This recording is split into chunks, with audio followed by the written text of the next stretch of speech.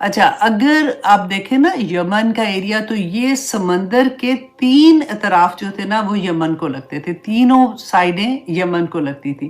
یہ بہت یہ اس زمانے کی سپر پاور تھی، اور بہت ہی جیسے ہوتا ہے نا کہ ایگریکلچر کے حساب سے، یا بند بڑے بڑے انہوں نے سمندر کے پاس تھے نا، تو بند تھے انہوں نے بڑے بڑے بنائے ہوئے تھے، اور ہر ملک جو تھا وہ ان کی پورٹ یوز کرتا تھا تجارت کے لیے، وہاں سے پھر یہ دوسرے جو کنٹریز تھے نا وہاں پہ جاتے تھے، اور کیونکہ آ کے وہ ٹھہرتے تھے، کاروبار کے لحاظ سے بھی پوری دنیا اس وقت جن لوگوں نے آگے جانا ہوتا تھا وہ یہ کیونکہ آتے تھے وہاں پہ، تو ڈیفینیٹلی تجارت بھی زیادہ ہوتی تھی۔ انہوں نے جو سیر گاہیں جو ہوتی ہیں وہ ان کی بنی ہوئی تھی بہت خوبصورت، اور بہت آپ یہ سمجھ لیں کہ امیر ترین ملک تھا اس زمانے کا، سپر پاور تھا۔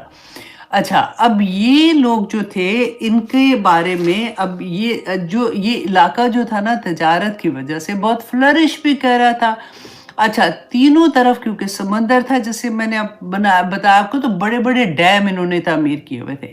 اب کیا ہوا کہ اچھا یہ وہ ایریا تھا جس میں قوم سبا رہتی تھی۔ آپ نے سبا کا، ہم نے قرآن میں آتا ہے نا واقعہ، جو قوم سبا بھی اس میں تھی، اور اصحاب الاخدود جو ہم نے پڑھا کہ جو انہوں نے بڑے بڑے جو کھودے تھے، ڈگ کیے تھے، کیا کہنا چاہیے، گڑھے بنائے تھے، اور اس میں آگ لگا کے لوگوں کو پھینکا تھا، جن کو جو کرسچن اس وقت یہودی نہیں ہو رہے تھے۔ یہ آگے آئے گا، میں انشاءاللہ وہ آپ کو بتاتی ہوں۔ تو یہ وہی ایریا ہے یمن کا جہاں پہ قوم سبا بھی تھی، اور اصحاب الاخدود کا واقعہ بھی ہوا تھا۔ اچھا اب ہوا کیا کہ 450 اے ڈی میں وہاں پہ ایک سیلاب آیا، اللہ سبحانہ تعالیٰ کی طرف سے عذاب آیا تھا۔ تو سیلاب آیا تو سارا علاقہ جو ہے نا ان کا وہ اس کے اندر بہہ گیا۔ اب کیا تھا کہ وہاں پہ جو بچے کھچے لوگ تھے، اب اکانومی پوری تباہ ہو گئی، اور جو بڑے بڑے انویسٹر تھے جو بچے تھے وہ بھی وہاں سے نکل گئے۔ اچھا جب رسول اللہ صلی اللہ علیہ وسلم مدینہ آئے تھے نا، تو 2 قبائل تھے وہاں، اوس و خزرج کے نام سے۔ وہ لوگ وہی تھے جو یمن سے اس ٹائم پہ مدینہ آئے تھے، آباد ہوئے تھے وہاں پہ آ کے۔ تو یہ علاقہ جو تھا اب تجارت کے لحاظ سے کمپلیٹلی کولیپس کر گیا، ٹھیک ہے۔ یہ اب یمن کا وہ والا ایریا ٹائم ہے جب 450 اے ڈی میں یہ واقعہ ہوا تھا۔ اب آپ آئیے دوسری طرف، اب مکہ میں اس وقت کیا حال تھا۔ اچھا رسول اللہ صلی اللہ علیہ وسلم کے آباء و اجداد میں سے قصی بن کلاب، یہ جو تھے نا، ان کا بہت بڑا ہاتھ تھا۔ انہوں نے اسماعیل علیہ السلام کی اولاد میں سے جتنے بھی لوگ تھے ان کو ایک جگہ پہ، کیونکہ ارد گرد کے ایریا ہوتے ہیں نا چھوٹے چھوٹے، ادھر بھی لوگ آباد ہو جاتے ہیں، تو انہوں نے ان سب کو مکہ میں دوبارہ سے ایک جگہ پہ اکٹھا کیا، ایک قبیلے کی صورت میں۔ اچھا قصی بن کلاب جو تھے نا، ان کے بیٹے تھے عبد مناف۔ عبد مناف کے بیٹے تھے ہاشم۔ اب یہ یاد رکھیے گا، تھوڑا سا آپ کو ٹرکی لگے گا اس میں، لیکن لکھ لیں گی نا جب آپ تو آپ کو یاد رہے گا، خاص طور پہ وہ اسٹوڈنٹ جو جاننا چاہتے ہیں ہسٹری کو اور ان کو اچھا لگتا ہے۔ جو تو لسنر ہے ان کے لیے خیر ہے، جو ایز اے اسٹوڈنٹ سن رہے ہیں وہ ضرور لکھ لیں۔ اچھا ہاشم جو تھے نا، ان کے بیٹے، ہاشم کے بیٹے سب سے پہلے کیا تھا، قصی بن کلاب۔ قصی بن کلاب کے بیٹے تھے عبد مناف، عبد مناف کے بیٹے تھے ہاشم، اور ہاشم کے بیٹے تھے عبد المطلب۔ اچھا عبد المطلب جو تھے، ان کے بیٹے جو تھے وہ تھے عبداللہ۔ عبد المطلب رسول اللہ کے دادا کی بات کر رہی ہوں، اور عبداللہ رسول اللہ صلی اللہ علیہ وسلم کے والد گرامی تھے۔ تو یہ تھوڑا سا ٹری وہاں سے یہاں تک میں نے آپ کو بتایا۔